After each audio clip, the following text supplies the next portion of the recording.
Bismillahirrahmanirrahim. Assalamualaikum warahmatullahi wabarakatuh. Anak-anak surga kelas 6 SD IT Permata, apa kabar kalian hari ini? Ustazah doakan semoga kalian hari ini sehat selalu, tetap semangat. Begitu pula dengan keluarga kalian. Semoga ayah, bunda, kakak, adik, dan keluarga yang lain juga selalu sehat.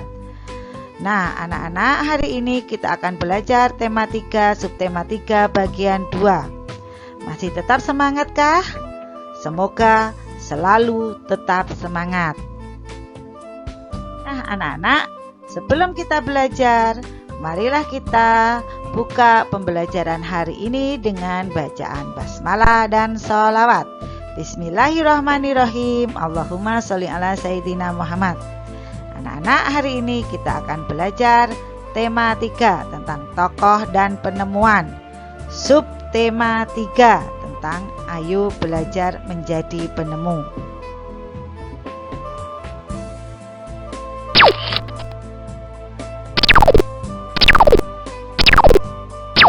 Anak-anak, sebelum kita memulai pembelajaran, Ustazah akan menyampaikan materi pembelajaran hari ini. Materi pembelajaran hari ini muatan IPA yang pertama adalah menjelaskan persamaan dan perbedaan rangkaian seri dan paralel. Yang kedua adalah rangkaian listrik campuran. Untuk muatan bahasa Indonesia, materi pembelajarannya adalah yang pertama mengidentifikasi kosakata baku dalam teks eksplanasi. Yang kedua mengidentifikasi penggunaan kosakata baku dalam teks eksplanasi. Yang ketiga, menjelaskan penggunaan kosakata baku pada kalimat efektif. Untuk muatan PPKN, materi pembelajarannya adalah yang pertama, menunjukkan sikap tanggung jawab terhadap hak dan kewajiban. Yang kedua, dampak apabila tidak bertanggung jawab terhadap hak dan kewajiban. Kemudian yang ketiga adalah manfaat apabila bertanggung jawab terhadap hak dan kewajiban. Untuk muatan IPS, materi pembelajaran yang pertama adalah peran teknologi dalam perubahan masyarakat di bidang ekonomi. Yang kedua, dampak penemuan baru bagi masyarakat. Untuk muatan SPDB, yang pertama adalah memahami interval nada pada tangga nada mayor. Yang kedua, menyanyikan lagu dengan interval nada yang tepat. Anak-anak, hari ini kita akan belajar tentang peran teknologi dalam perubahan masyarakat di bidang ekonomi. Teknologi mempunyai peran penting dalam perubahan masyarakat. Kemajuan teknologi membawa perubahan pada berbagai bidang kehidupan, seperti perubahan masyarakat dalam bidang ekonomi. Di dalam bidang ekonomi terdapat kegiatan-kegiatan ekonomi. Kegiatan yang pertama yaitu kegiatan produksi. Peran teknologi dalam kegiatan produksi adalah, contohnya, petani menggunakan traktor untuk menggarap sawah. Teknologi tersebut memudahkan kegiatan produksi padi. Pekerjaan petani pun menjadi lebih ringan dan cepat selesai. Kegiatan ekonomi selanjutnya adalah kegiatan distribusi. Apa ya peran teknologi dalam kegiatan distribusi? Kemajuan teknologi juga berperan besar dalam kegiatan distribusi atau penyebaran hasil produksi. Petani memanfaatkan kemajuan sarana transportasi seperti mobil bak terbuka untuk mengangkut hasil produksi seperti sayur, buah, padi, dan jagung. Dengan adanya alat transportasi, kegiatan distribusi dapat menjangkau daerah yang lebih jauh dalam waktu yang cepat. Selanjutnya, kita akan belajar tentang dampak penemuan baru bagi masyarakat. Penemuan baru atau teknologi baru seringkali membawa dampak yang besar bagi masyarakat. Penemuan baru tersebut dapat mengubah masyarakat di bidang ekonomi, sosial, dan budaya. Dampak yang diakibatkan penemuan baru tersebut dapat berupa dampak positif ataupun dampak negatif. Dampak penemuan dalam bidang ekonomi. Yang pertama contohnya adalah penemuan handphone Android. Dampak positifnya mempermudah penyampaian iklan atau informasi. Dampak positif selanjutnya adalah mempermudah kegiatan jual beli tanpa perlu bertatap muka. Sedangkan dampak negatif yang pertama adalah memboroskan uang untuk berbelanja online jika tidak digunakan dengan bijak. Dampak negatif selanjutnya adalah munculnya tindak penipuan dengan telepon genggam. Kemudian contoh yang kedua adalah penemuan laptop atau komputer. Dampak positifnya adalah menciptakan lapangan kerja di bidang komputer. Kemudian mempermudah perusahaan dalam pengolahan data. Adapun dampak negatifnya adalah adanya transaksi yang dilarang, kemudian mengurangi lapangan pekerjaan di luar bidang komputer. Penemuan selanjutnya adalah tentang angkutan umum. Dampak positif dalam bidang ekonomi mempermudah proses distribusi barang, menghemat waktu menuju ke tempat tujuan, dan yang terakhir adalah menciptakan lapangan pekerjaan baru seperti supir. Kemudian dampak negatifnya adalah mengurangi lapangan pekerjaan bagi penyedia alat transportasi tradisional. Yang kedua adalah memboroskan bahan bakar jika tidak digunakan dengan bijak. Anak-anak, selanjutnya kita akan belajar tentang dampak penemuan-penemuan yang lainnya. Yang pertama adalah dampak penemuan televisi bagi masyarakat. Dampak penemuan televisi bagi masyarakat di bidang pendidikan adalah para siswa mudah mendapatkan informasi dan pengetahuan. Di bidang sosial, masyarakat dapat mengetahui informasi terbaru dari berbagai daerah di seluruh dunia. Dalam bidang budaya, masyarakat semakin mudah mengenal budaya dari daerah atau negara lain. Di bidang ekonomi, keuntungan produsen yang beriklan akan semakin meningkat. Kemudian, kita akan belajar tentang dampak penemuan komputer bagi masyarakat. Di bidang pendidikan, para siswa mudah mengerjakan tugas sekolah seperti membuat presentasi. Di bidang sosial, masyarakat dapat berkomunikasi jarak jauh dengan menggunakan internet. Di bidang budaya, masyarakat semakin mudah mengenal budaya dari daerah atau negara lain. Bidang ekonomi, lapangan pekerjaan di bidang komputer semakin meningkat. Selanjutnya kita akan belajar dampak penemuan radio bagi masyarakat. Yang pertama, di bidang pendidikan, para siswa mudah mendapatkan informasi dan pengetahuan. Di bidang sosial, masyarakat dapat mendengarkan berita terbaru. Bidang budaya, masyarakat semakin mudah mengenal budaya dari daerah atau negara lain. Bidang ekonomi, keuntungan produsen yang beriklan semakin meningkat.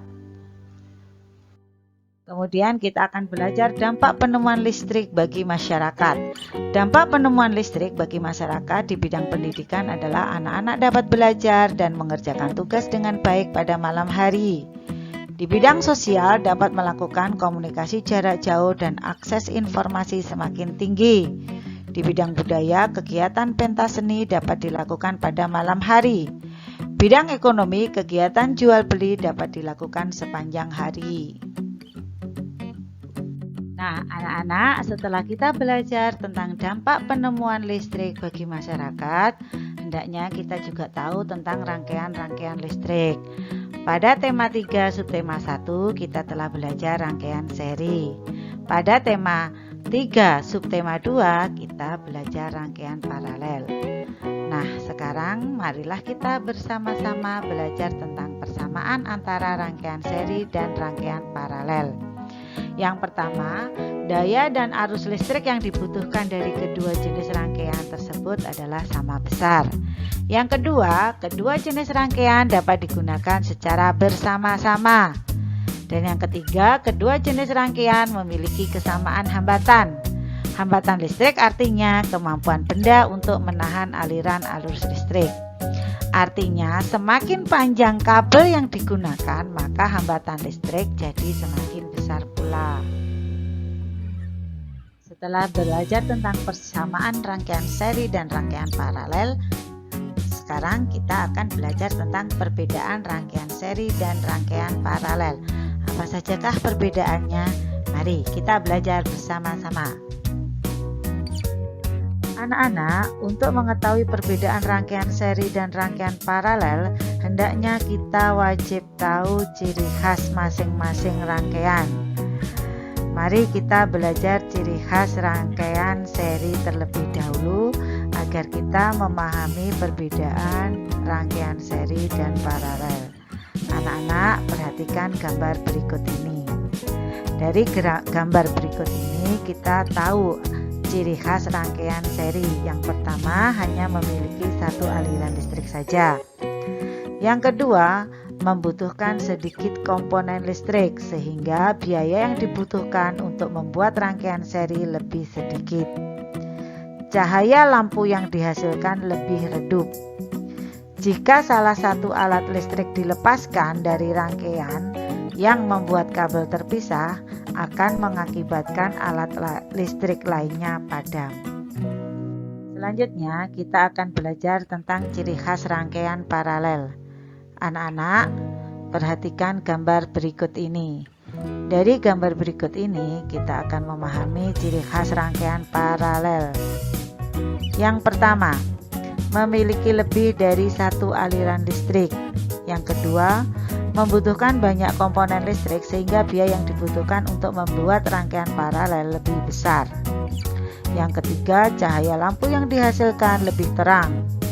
Dan yang keempat, jika salah satu aliran listrik diputus, maka tidak akan berdampak pada arus listrik di cabang lain sehingga alat listrik lain tetap menyala. Selanjutnya kita akan belajar rangkaian listrik campuran.